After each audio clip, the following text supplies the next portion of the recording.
বাঁকুড়া জেলার বুকে আরও একজন টিএমসি নেতার মৃত্যু হলো। মৃত সিকান্দার খাঁ সোনামুখী বিধানসভার চকাইবাড়ি ব্লকের বুথ সভাপতি ছিলেন। বড়জোড়া ব্লকের পকন্না বাজার থেকে প্রতিদিনের মতো আড্ডা মেরে নিজের বাড়িতে ফেরার পথে পিছন থেকে পরপর গুলি চালিয়ে খুন করা হয় তৃণমূলের ওই নেতাকে। ঘটনায় পাল্টা অভিযোগে সরব হয়েছে তৃণমূল ও বিজেপি।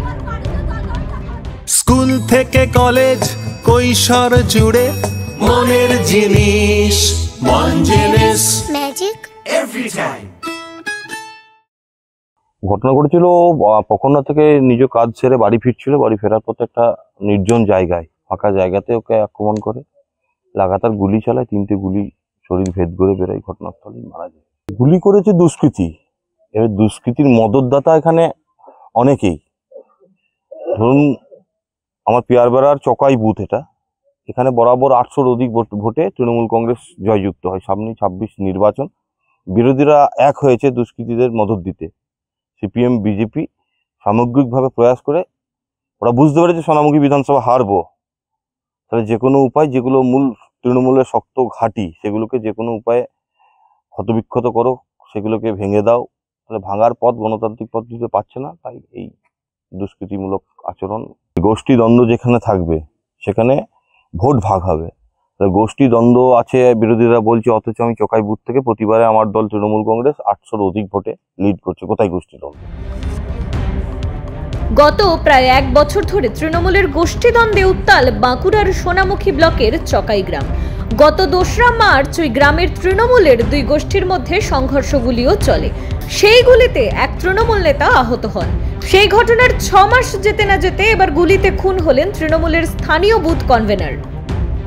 আমার স্বামী তৃণমূল করতো, নাসিম বলতো না তোকে দুবারে তৃণমূল করতে, আমি এতদিন খেয়েছি আমি খাবো। ও বিজেপির লোক হয়েছে। আমার স্বামী 3 বছর ওকে ইয়েতে রেখেছে, তৃণমূলে রেখেছে, ওকে যুবক সভাপতি বুথ সভাপতি হয়েছে। ও 4 বছর না খেতে দেবো না। আমার স্বামী 1 টাকা পকেটে রাখে নাই। ও স্কুল লাগাতে টাঙ্কি করলো, মসজিদে সাবমার্সেল করলো, মসজিদে লাইট এনে দিল। ও কি করে না, গ্রামের ড্রেন করলো, গ্রামের তোমার রাস্তা করে দিল, পাথর দিচ্ছে। ও পকেটে 1 টাকা রাখে না। আমাদের ভবিষ্যৎ বলে কিছুই রাখে না। আমার স্বামী কিছুই করতে পারে না।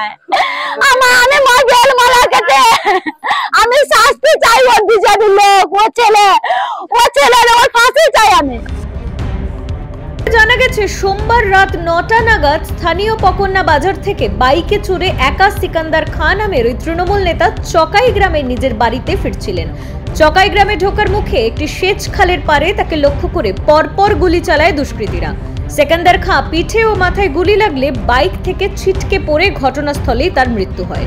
সেই ঘটনায় এলাকায় সাময়িক উত্তেজনা ছড়িয়ে পড়ে। পরে পুলিশ ঘটনাস্থলে পৌঁছে দেহ উদ্ধার করে সোনামুখী গ্রামীণ হাসপাতালে নিয়ে যায়। তৃণমূলের দাবি 2026-এর বিধানসভা নির্বাচনে বিজেপি সোনামুখী বিধানসভায় নিশ্চিত হার বুঝতে পেরে সিপিএমকে সঙ্গে নিয়ে এই খুন করেছে। অভিযোগ উড়িয়ে বিজেপি বিধায়কের দাবি, এই খুনের সঙ্গে বিজেপির কোনো যোগ নেই।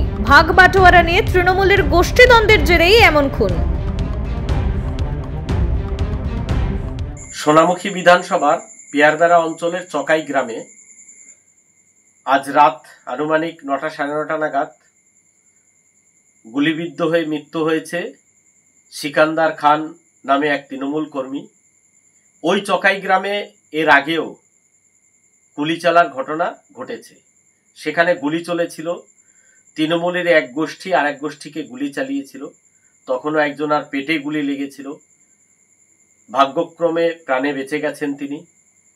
তো এরকম গোষ্ঠীদ্বন্দ্বের খবর ওই এলাকায় আমরা বহুদিন থেকে শুনছি, এবং সে সময় দেখা গেছে গুলি করেছে তৃণমূল কংগ্রেস, গুলি খেয়েছিল তৃণমূল কংগ্রেস, গুলি করেছিল মুসলিম সম্প্রদায়ের মানুষ, গুলি খেয়েছিল মুসলিম সম্প্রদায়ের মানুষ। এবারে যখন এই সিকান্দার খান নামে ব্যক্তি মারা গেছেন, তৃণমূল কংগ্রেস বলছে বিরোধীদের চক্রান্ত, বিরোধীদের হাত আছে। তো আমার বক্তব্য হচ্ছে যে আগের বারেও দেখা গেছে যে তৃণমূল কংগ্রেসই গুলি চালিয়েছে, তৃণমূল কংগ্রেসই গুলি খেয়েছে। এটা শুধু সোনামুখী নয়, সারা পশ্চিমবাংলা জুড়ে হচ্ছে তৃণমূল কংগ্রেসের। এবং পরে যখন এফআইআর হচ্ছে, পুলিশ অ্যারেস্ট করছে, তখন কিন্তু তৃণমূল কংগ্রেসেরই কর্মীদেরকে অ্যারেস্ট করছে। তো তো এখানে শাসক দল বিরোধীদের নামে অভিযোগ চাপাচ্ছে। তো আমরাও চাইছি যে সঠিক তদন্ত হয়ে যাতে সঠিক ব্যক্তি ধরা পড়ে এবং সাজা পায়। Bureau report, news poll Bangla. মনের জিনিস মন জিনিস, মনের জিনিস মন জিনিস, ম্যাজিক এভরি টাইম।